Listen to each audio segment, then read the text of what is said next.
श्रीमते रामानुजाय नमः। श्रीमदनमोहनाष्टकम्।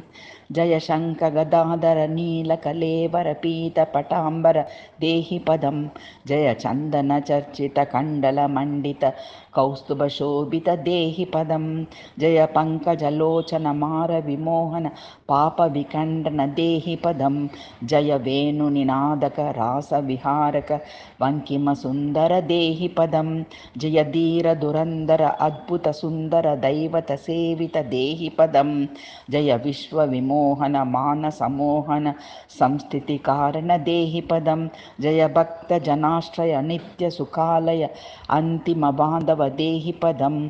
जय दुर्जनशासन केलिपरायण कालियमर्दन देहि पदं।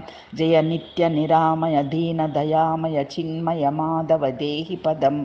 जय पामर पावन धर्मपरायण दानवसूदन देहि पदं। जय वेद विदाम्बर गोपवधूप्रिय बृन्दावनार्दन देहि पदं। जय सत्य सनातन दुर्गति विञ्चन सज्जनरञ्जन देहि पदं।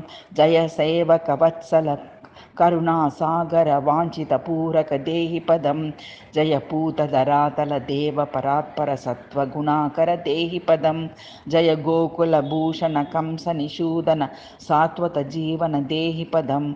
जय योगपरायण संस्कृतिवारण ब्रह्मनिरञ्जन देहि पदम्।